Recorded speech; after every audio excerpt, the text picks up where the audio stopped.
Radio 1 Philadelphia, Ash Mack here. And you know what? Primary elections are happening today. Can you believe it? I cannot, but you know what? It comes around every 6 months. And at this point in time, we need to be more well-informed every single day. So as we have our best efforts to normalize the conversation, I have Chairman of Philadelphia Election Board, of course, Omar Sabir. What's going on? Hey, what's happening? Thank you for making time today. Hey, man, it's always great to be here. It is, and it's so great to have you. And we were just talking about, number one, give me a song that's helping or can define like the moment of today and throughout the week. They don't really care about us. That drums, that's that drum to go to war. Yeah. And right now we got to step up right now. Everything that's occurring right here and right now in this moment is a call for us to get up and vote. What do you think is the biggest call, or, if people haven't received the call as of yet or missed the cue, what is something that people should be alert or really be at the forefront I'll give you three. One, gas is $8 a gallon. Please don't talk about it. Inflation is through the roof. It's at historic levels. We got a war. We don't know when the end of the war is going to be. And closing schools, taxes getting high. It's everything. And it seems like everything is strangling us. Yeah. They're getting rid of the Voting Rights Act. I mean, it's just so much different stuff that they're just hitting us, and it seems like it's hitting us all at one time. Yeah. And so now I think that's the call really for Americans to step up and vote. And it's no in the middle. Yeah. Right? It's either you support it or you don't support it. And when you don't vote, you don't participate today, what's happening is you're saying, yes, you want your gas to be $8. Yes, you want inflation. Yes, you want the war. You don't care about what's going on. So go ahead and do whatever it is that you want to do. You're complicit in the foolishness that is happening right now. What I like to talk to people about is that regardless of how you feel, you come across people that say, I don't really care for politics. Regardless, politics is always going to care about you. I'll tell you, this elected official told me this one time. You don't think that politics is doing you, but politics is doing you. Yeah. Like, I don't do politics. But it's doing you. Yeah. And it's a question every day. And elected officials and policymakers, they're working 25 hours a day and 8 days a week, coming up with different decisions. And what we're seeing now across our country is people are targeting African Americans all across our country. They got it out for us. I mean, it's clear. They've said it. I mean, they said that they want to get rid of the Congressional Black Caucus. And the way how those maps are drawn up is they're losing members left and right. Yeah. Yeah. I mean, everything that we're seeing, and I think it's important that people above the Mason-Dixon line are knowledgeable of what we're seeing nationally, because just because we're not physically in certain states doesn't mean it doesn't affect us. How should we continue to, I want to say fight the power, but literally it is that. You know what I mean? It is making sure that if they don't care about us, we know that we care about us and showing up to make a difference. That's right. I think right now, if we could send a message from Philadelphia, that if we had probably the highest voter turnout in the history of Philadelphia elections, that would send a message to say, oh, wait a minute, these people really care about themselves, right? They love themselves and they love their community. And then what's going to happen is we're going to get so many different resources, because Philadelphia is a key city and a swing state. Yeah. Whoever wins Pennsylvania, it's an 80% chance that they're going to win the White House. And Philadelphia is the largest county in Pennsylvania, and the majority of the voters in Philadelphia are African American, Latino, and Asian. So we're here. Yeah. Now, we got to decide whether or not we want to act like who we are or who we're supposed to be. That's the question. Now, who we are, who we're supposed to be, I think everyone has their own definition of that, but it starts with knowing some of the biggest issues or biggest mistakes that people run into on election day. Because we don't want to run into that. So how do we make sure we are best equipped and prepared to be at the polls? So first and foremost, right, wherever you've been voting at, it's about a 95% chance that you're going to vote at the same place that you always voted at. Sure. But if you want to check your polling location and see exactly where you're at, you can go to our website at vote.phila.gov. And we have a cool feature on there where you can just type your name and your address, and it'll tell you exactly where you need to be at. And if you need an Uber or you need walking directions, it's there set for you to go ahead and take care of whatever it is you need to take care of. Now, if you're in possession of a mail-in ballot, this is real important. If you have it in your hand right now, please do not put that ballot into the mailbox. Bring it to one of our Eagles Green drop box locations, because we do not accept postmarks. Okay. So some people may put it in the mail and think, oh, yeah, I got postmarked, and y'all received it. No, we have to receive it by Tuesday, May the 19th at 8 p.m. sharp. We have to have it in our possession. So please, we got drop boxes all across the city. And please just bring it in at this point because a lot of people, they have their ballot. We have 33% of people who are undecided, don't know who to vote for. So they're just holding on to the ballot. So please, y'all, return the ballots as soon as possible. Make sure that you sign it, make sure that you date it, and make sure that you put that ballot into the yellow secrecy envelope before you put it in the return envelope. I know it sounds like a lot. Yeah. I know it sounds like a much. But again, go to our website at vote.phil.gov. We have all the instructions. You always can call us at 215-686-VOTE. Now, you said there are a lot of people that are typically undecided. Yeah. So when it comes to that, are there any steps or tips that you would give someone to maybe have more confidence in what side or who they're voting for? I would say this, right? We come up with a lot of excuses why we shouldn't vote. Yeah. Right? And a lot of times we don't like to make decisions because you don't see ourselves as being the leaders or people that can decide what our own destiny is going to be. And that's what it all comes down to. People don't want to make a decision. And what I'm saying is it's going to be a decision being made.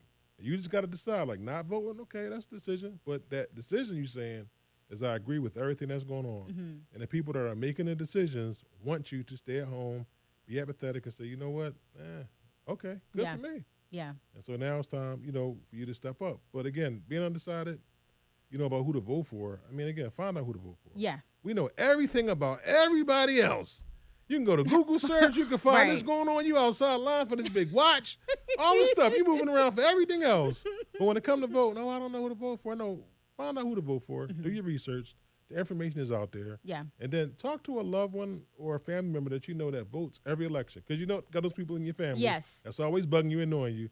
Ask them who to vote for and go in and vote. We need to do a better job of becoming those family members now.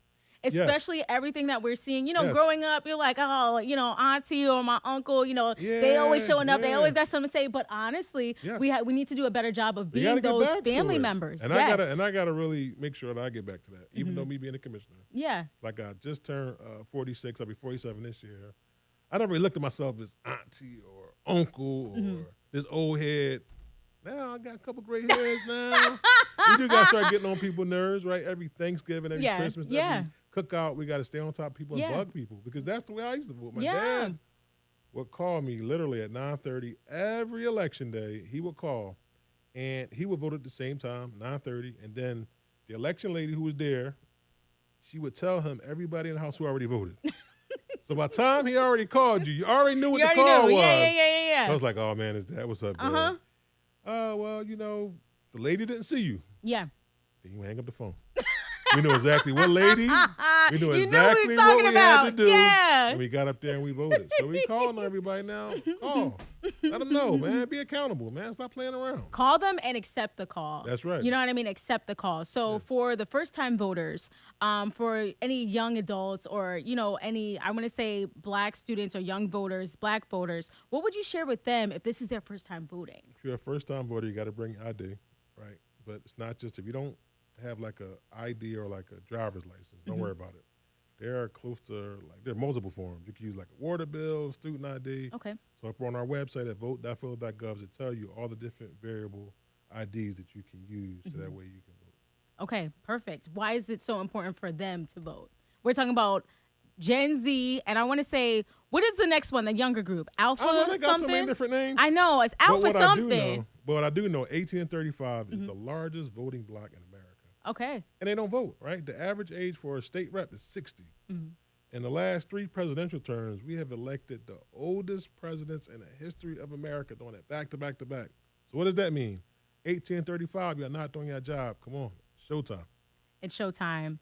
I mean, there's so many ways to go in the conversation, but I would say this. For people that don't think that they're able to hold the people they vote for in office accountable, what are some steps to holding those people accountable, and how can people continue to show up after the polls to make sure they do what they said they're going to do? I'll be honest with you, and I'm not just saying this because I'm a voting commissioner. Once you vote a certain level or a certain amount, people who want to be in office or in office, they're going to treat you like royalty.